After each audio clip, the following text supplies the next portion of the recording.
अस्सलाम वालेकुम स्टूडेंट्स। आज हम क्लास 9 के चैप्टर 2 में सब्जेक्ट केमिस्ट्री में जो टॉपिक डिस्कस करेंगे वो है हमारे पास आइसोटॉप्स। कि आइसोटॉप्स हमारे पास क्या होते हैं, ये केमिस्ट्री में क्या काम करते हैं और इनका पर्पस क्या है, ये क्या क्या रिएक्शंस वगैरह भी करते हैं।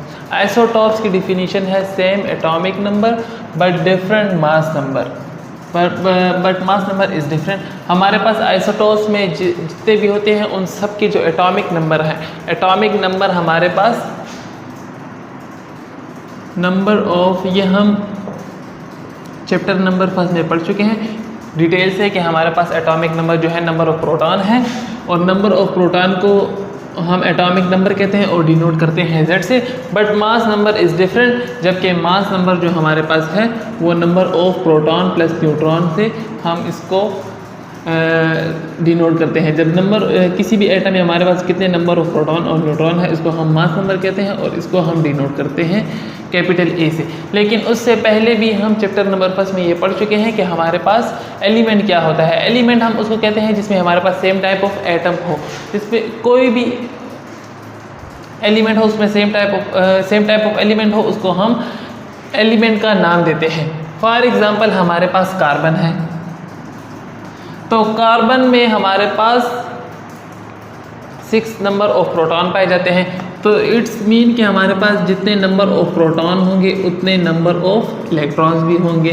तो हमारे पास कार्बन 6, लेकिन इसके मास नंबर में डिफरेंस आता है। यहाँ कार्बन C6 है, यहाँ भी C6 है और यहाँ भी C6 है, लेकिन मास नंबर में हर एक के डिफरेंस आ रहा है। यह हमारे पास एटॉमिक नंबर है। एटॉमिक नंबर हम नंबर ऑफ प्रोटॉन को कहते हैं और इसको हम Z से डिनोट करते हैं, जबकि मास नंबर पर डिफरेंट आ रहा है क्योंकि ये हमारे पास आइसोटॉप्स कहलाते हैं कार्बन। तो कार्बन 12, कार्बन 13, कार्बन 14 है।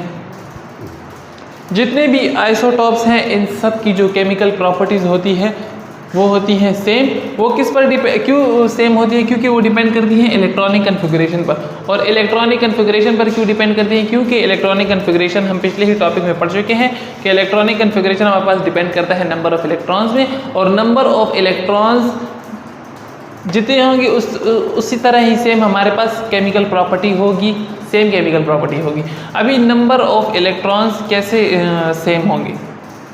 जैसे हम पढ़ चुके हैं कि हमारे पास न्यूक्लियस के जितने करीब इलेक्ट्रॉन शेल होगा उसकी एनर्जी कम होगी, लेकिन कम होने के साथ साथ हमारे पास वो फिक्स्ड भी होगी। तो जब इसकी फिक्स्ड हमारे पास एनर्जी होगी तो हमारे पास केमिकल प्रॉपर्टी भी उसकी फिक्स्ड ही होगी, मतलब सेम होगी। ये किस पर डिपेंड करता है? ये इलेक्ट्रॉनिक कन्फिगरेशन पर, और इलेक्ट्रॉनिक कन्फिगरेशन हमारे पास डिपेंड करता है नंबर ऑफ इलेक्ट्रॉन्स पर। जैसे कि हमारे पास केमिकल प्रॉपर्टीज़ में केमिकल रिएक्शंस आते हैं। हमारे पास अब कार्बन है, तो कार्बन 12, कार्बन 13, कार्बन 14, ये कार्बन 12 है, ये कार्बन 13 और ये कार्बन 14 का स्ट्रक्चर है। हमारे पास इसमें 6 कितने प्रोटॉन्स हैं और 6 न्यूट्रॉन हैं।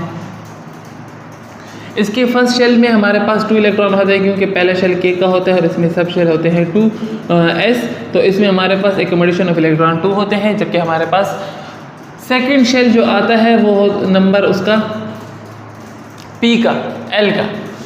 L में हमारे पास P सब शेल होता है और उसमें हमारे पास नंबर ऑफ इलेक्ट्रॉन जो है 6 आते हैं, लेकिन यहाँ 2 है। ये इसको कंप्लीट करने के लिए 2 इलेक्ट्रॉन्स और बाहर से शेयर करेगा, ये भी बाहर से शेयर करेगा, ये भी बाहर से, क्योंकि ये कोवेलेंट बॉन्ड बनाएगा, म्यूचुअल शेयरिंग करेगा। कार्बन 12 है, यहाँ कार्बन 13 है, यहाँ कार्बन 14 है। इसमें नंबर ऑफ प्रोटॉन 6 हैं जबकि नंबर ऑफ न्यूट्रॉन भी 6 हैं। कार्बन 13 में हमारे पास नंबर ऑफ प्रोटॉन तो 6 है, लेकिन नंबर ऑफ न्यूट्रॉन 7 है, क्योंकि हमारे पास इसमें एटॉमिक नंबर जो है वो सेम है, लेकिन इसका मास नंबर जो है वो डिफरेंट है, क्योंकि इसमें हमारे पास 7 न्यूट्रॉन है और 6 प्रोटॉन है। इसी तरह हमारे पास कार्बन 14 आता है। कार्बन 14 में हमारे पास पहले शेल में 2 इलेक्ट्रॉन आते हैं, जबकि क्योंकि सबके जो एटॉमिक नंबर है वो सेम है, लेकिन डिफरेंट जो है वो मास नंबर पर है। एटॉमिक नंबर यहाँ इसका भी 6 है, नंबर ऑफ प्रोटॉन इसका भी यहाँ 6 है एटॉमिक नंबर, और इसमें भी 6 है, लेकिन डिफरेंस जो आ रहा है वो नंबर ऑफ न्यूट्रॉन पर आ रहा है, मास नंबर पर आ रहा है। तो हमारे पास कार्बन 14 जो है इसका जो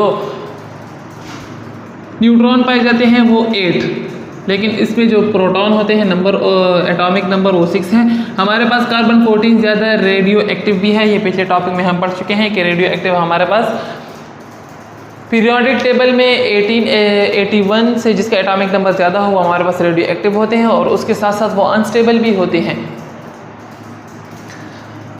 और हमारे पास ये हर एक कार्बन जो है हमारे पास 4 इलेक्ट्रॉन्स को शेयर करेगा, क्योंकि इसे अपना कंप्लीट करना होता है,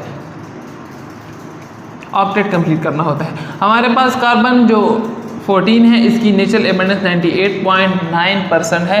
ये हमारे पास नेचर में ज़्यादा पाया जाता है, जबकि ये और कार्बन 12 और कार्बन 13 है, इसमें इसकी नेचुरल एबंडेंस राउंड अबाउट 1.1% है। इसके अलावा इसकी इलेक्ट्रॉनिक कन्फिगरेशन क्या है, 1s2 है। दूसरा शेल हमारे पास L का है, इसमें हमारे पास S और P आता है, क्योंकि इसमें हमारे पास 6 है तो S में 2 इलेक्ट्रॉन आते हैं जबकि P में 6। इन दोनों को प्लस करके हमारे पास 2s2 2p6, और इसने 4 इलेक्ट्रॉन शेयर करने हैं, इससे अपना ऑक्टेट कंप्लीट करना है। ऑक्टेट रूल हमारा ये कहता है कि किसी भी एटम के आउटर मोस्ट शेल में मैक्सिमम नंबर ऑफ इलेक्ट्रॉन जो हैं वो 8 हो, तो उसको हम ऑक्टेट रूल कहते हैं। ये हमारे पास ऑक्टेट का रूल है। इसी तरह हमारे पास एक हाइड्रोजन आता है। हाइड्रोजन का एटॉमिक नंबर हमारे पास 1 है, लेकिन हमारे पास इसके मास नंबर में डिफरेंट आता रहता है। हाइड्रोजन फर्स्ट नंबर जो है हमारे पास उसको हमने नाम दिया है प्रोटियम का, सेकंड वन को ड्यूट्रियम और थर्ड वन को ट्रिटियम का।